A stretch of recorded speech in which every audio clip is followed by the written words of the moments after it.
ਆਪਣੀ ਇਹ ਹੋਈ ਸੀਗੀ ਕਿ ਮੈਂ ਕਿਹਾ ਸੀ ਮੈਂ ਟੀਚਰ ਹਾਂ, ਪੜ੍ਹਾਉਣ ਦਾ ਮੁੱਲ ਨਹੀਂ ਲੈਂਦਾ। ਤੁਸੀਂ ਕਿਹਾ ਜੀ ਗੱਲ ਤਾਂ ਹੁਣ ਇਹ ਹੋਈ ਹੈ ਨਾ, ਉਸ ਤੋਂ ਬਾਅਦ ਤੁਸੀਂ ਕੀ ਕਹਿਣਾ ਚਾਹੁੰਦੇ? ਅਸਲ ਗੱਲ ਮੈਂ ਇਹ ਕਹਿਣਾ ਚਾਹੁੰਦਾ ਕਿ ਜਿਹੜਾ ਇਨਸਾਨ ਕਿਸੇ ਵਾਸਤੇ ਭਲਾਈ ਕਰਦਾ ਹਾਂ, ਉਹਦੇ ਵਾਸਤੇ ਭਲਾਈ ਅੱਲਾਹ ਤਾਲਾ, ਚਲੋ ਉਹਨੂੰ ਘਰੋਂ ਨਹੀਂ ਮਿਲਦੀ ਨਾ, ਤੇ ਉਹਨੂੰ ਬਾਹਰੋਂ ਜ਼ਰੂਰ ਭਲਾਈ ਮਿਲਦੀ। ਇਸ ਤੋਂ ਵੱਡੀ ਗੱਲ ਕੋਈ ਨਹੀਂ। ਬਿਲਕੁਲ ਸਹੀ ਗੱਲ। ਇਨਸਾਨ ਦੁਨੀਆ ਤੇ ਉਹੀ ਕਾਮਯਾਬ ਆ ਜਿਹੜਾ ਦੂਸਰੇ ਵਾਸਤੇ ਜੀਵੇ। ਮਾਸ਼ਾਅੱਲਾ। ਆਪਣੇ ਵਾਸਤੇ ਜੀਣ ਦਾ ਕੋਈ ਹਿਸਾਬ ਨਹੀਂ ਹੈ। ਉਹ ਤੇ ਬੰਦਾ ਰੂੜੀਆਂ ਤੇ ਫਿਰ ਕੇ ਵੀ ਆਪਣਾ ਢਿੱਡ ਭਰ ਲੈਂਦਾ। ਮਾਸ਼ਾਅੱਲਾ। ਇਨਸਾਨ ਉਹ ਚੀਜ਼ ਹੈ ਜਿਹੜਾ ਦੂਸਰੇ ਵਾਸਤੇ ਕਿਤੇ ਕੰਮ ਆ ਜਾਏ। ਮਾਸ਼ਾਅੱਲਾ। ਇਸ ਤੋਂ ਵੱਡੀਆਂ ਕੋਈ ਗੱਲਾਂ ਨਹੀਂ। ਜਿੰਨੀਆਂ ਮਰਜ਼ੀ ਬਾਤਾਂ ਕਰ ਲਓ, ਉਹ ਬਾਤਾਂ ਕਿਸੇ ਕੰਮ ਨਹੀਂ ਆਉਂਦੀਆਂ ਇਨਸਾਨ ਦੀ। ਅਸਲ ਗੱਲ ਹੈ ਕਿ ਜਿਹੜੇ ਅਸੀਂ ਲੋਕ ਜਿਸ ਧਰਤੀ ਤੇ ਰਹਿੰਦੇ ਨਾ, ਤੇ ਰਹਿੰਦੇ ਆ, ਉਹ ਰੇਤ ਦੀ ਦੀਵਾਰ ਆ। ਉਹ ਰੇਤ ਦੀ ਦੀਵਾਰ ਆ, ਜੇ ਰਾਤ ਨੂੰ ਅਸੀਂ ਉਹਨੂੰ ਉਸਾਰ ਦਿੰਦੇ ਆ, ਸਵੇਰ ਨੂੰ ਡਿੱਗ ਜਾਂਦੀ।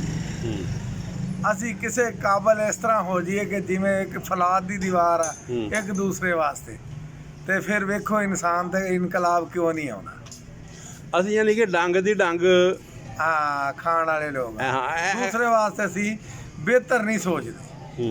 ਅਸੀਂ ਜਦੋਂ ਦੂਸਰੇ ਵਾਸਤੇ ਬਿਹਤਰ ਸੋਚਣ ਲੱਗ ਜਾਵਾਂਗੇ ਨਾ, ਤੇ ਇਹ ਦੇਖ ਲਓ ਕਿ ਸਾਡੇ ਵਾਸਤੇ ਵੀ ਕੋਈ ਬਿਹਤਰ ਸੋਚੇਗਾ। ਦੀ ਡੰਗ ਅਸੀਂ ਸੋਚਦੇ ਹਾਂ, ਤੇ ਡੰਗ ਦੀ ਡੰਗ ਅਸੀਂ ਖਾ ਕੇ ਤੇ ਬੜੇ ਖੁਸ਼ ਹੋ ਜਾਂਦੇ ਹਾਂ, ਔਰ ਦੂਸਰੇ ਦਿਨ ਫਿਰ ਦੂਸਰੇ ਦਾ ਜੇਬ ਕੱਟਣ ਹੀ ਤੁਰ ਪੈਂਦੇ। ਸਹੀ, ਬਿਲਕੁਲ ਸਹੀ ਗੱਲ। ਅੱਜ ਮੈਂ ਹੋਰ ਬਹੁਤ ਤੁਹਾਡੇ ਖਿਆਲ 'ਚ ਜ਼ਿੰਦਗੀ 'ਚ ਕਾਮਯਾਬ ਹੋਣ ਦਾ ਨਾ ਤਰੀਕਾ, ਫਾਰਮੂਲਾ, ਸ਼ਾਰਟਕਟ ਕੀ ਹੈਗਾ?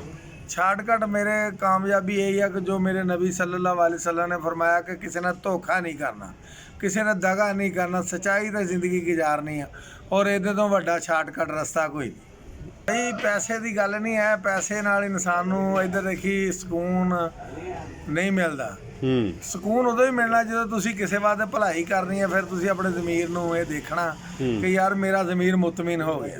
ਬਿਲਕੁਲ ਸਹੀ। ਪੈਸੇ ਨਾਲ ਬੰਦਾ ਲੱਖ ਲੋਕਾਂ ਕੋਲ ਕਰੋੜਾਂ ਅਰਬਾਂ ਰੁਪਈਆ ਉਹ ਲਾਣ ਨੂੰ ਫਿਰਦੇ, ਲੇਕਿਨ ਉਹਨਾਂ ਨੂੰ ਲਾਣ ਵਾਸਤੇ ਜਗ੍ਹਾ ਕੋਈ ਨਹੀਂ ਅੱਲਾਹ ਤਾਲਾ ਦਿੰਦਾ, ਕਿ ਉਹਨੂੰ ਰਸਤਾ ਹੀ ਨਹੀਂ ਦਿਖਾਉਂਦਾ। ਬਿਲਕੁਲ ਸਹੀ ਹੈ ਕਿ ਇਹਨੂੰ ਲਾ ਲਾ ਫਲਾਨੀ ਜਗ੍ਹਾ ਤੇ। ਬਿਲਕੁਲ ਸਹੀ। ਜਦੋਂ ਅੱਲਾਹ ਤਾਲਾ ਤੁਸੀਂ ਦੂਸਰੇ ਵਾਸਤੇ ਭਲਾਈ ਕਰੋ, ਅੱਲਾਹ ਤਾਲਾ ਤੁਹਾਨੂੰ ਰਸਤਾ ਵੀ ਦੱਸ ਦੇਗਾ ਕਿ ਇਸ ਜਗ੍ਹਾ ਤੇ ਬਿਹਤਰੀ ਰਸਤਾ ਇੱਥੇ ਤੁਸੀਂ ਲਾਓ। ਤੁਹਾਡਾ ਦਿਲ ਮੁਤਮਿਨ ਹੋਏਗਾ, ਤੁਹਾਨੂੰ ਸਕੂਨ ਹੋਏਗਾ ਦਿਮਾਗ ਨੂੰ। ਬਿਲਕੁਲ। ਅਸੀਂ ਹਜ਼ਾਰਾਂ ਰੁਪਈਆਂ ਦੀਆਂ ਦਵਾਈਆਂ ਲਾ ਕੇ ਖਾ ਕੇ ਰਾਤ ਨੂੰ ਸੌਂਦੇ, ਸਾਨੂੰ ਨੀਂਦ ਨਹੀਂ ਆਉਂਦੀ। ਅਸੀਂ ਜਾਂ ਅਸੀਂ ਪੈਂਦੇ ਆ, ਬਸ ਅੱਲਾਹ ਦਾ ਜ਼ਿਕਰ ਕਰਦਿਆਂ ਸੌ ਜਾਂਦੇ, ਸਾਨੂੰ ਅੱਲਾਹ ਤਾਲਾ ਨੀਂਦ ਦਿੰਦਾ ਜਿਵੇਂ ਅਸੀਂ ਮਾਂ ਦੀ ਗੋਦ 'ਚ ਪਏ ਆ। ਸਹੀ ਹੈ। ਹਾਂਜੀ, ਬਿਲਕੁਲ ਸਹੀ ਹੈ। ਤੇ ਉਹ ਯਾਨੀ ਕਿ ਜੀ ਉਹ ਕੋਸ਼ਿਸ਼ ਹੀ ਹੁੰਦੀ ਹੈ, ਉਹਨੂੰ ਕਹਿੰਦੇ ਜਿਹੜਾ ਬੰਦਾ ਇੱਕ ਵਾਰ ਸੱਚਾਈ ਤੇ ਚੱਲ ਪਿਆ, ਉਹਦੀ ਕੋਸ਼ਿਸ਼ ਆਪੇ ਹੀ ਹੋ ਜਾਂਦੀ ਹੈ। ਉਹਨੇ ਝੂਠ ਬੋਲਣਾ ਹੀ ਨਹੀਂ, ਉਹਨੇ ਗੱਲ ਹੀ ਸੱਚੀ ਕਰਨੀ, ਉਹਨੇ ਪੱਕੀ ਕਰਨੀ। ਉਹ ਤੇ ਹਰ ਬੰਦੇ ਨੇ ਇਤਬਾਰ ਕਰਨਾ। ਉਹ ਜੇ ਤੁਹਾਡਾ ਸਲਾਹੂ ਅੱਛਾ ਨਾ ਜੀ, ਉਹਨੂੰ ਕਹਿੰਦੇ ਸਲਾਹੂ, ਉਹਨੂੰ ਕਹਿੰਦੇ ਸਲਾਹੂ। ਜੇ ਤੁਹਾਡਾ ਸਲਾਹੂ ਅੱਛਾ ਨਾ, ਤੇ ਫਿਰ ਤੁਸੀਂ ਇਨਸ਼ਾਅੱਲਾ ਕਾਮਯਾਬੀ। ਜੇ ਤੁਸੀਂ ਸਲਾਹੂ ਤੁਹਾਡਾ ਮਾੜਾ ਵਾ, ਜਿਵੇਂ ਹੁਣ ਸਾਡੇ ਮਸ਼ੀਰ ਆ, ਉਹ ਗਲਤ ਮਸ਼ਵਰੇ ਦੇ ਕੇ ਕਈ ਉਹਨਾਂ ਨੇ ਹੁਕਮਰਾਨ ਡਬੋਤੇ,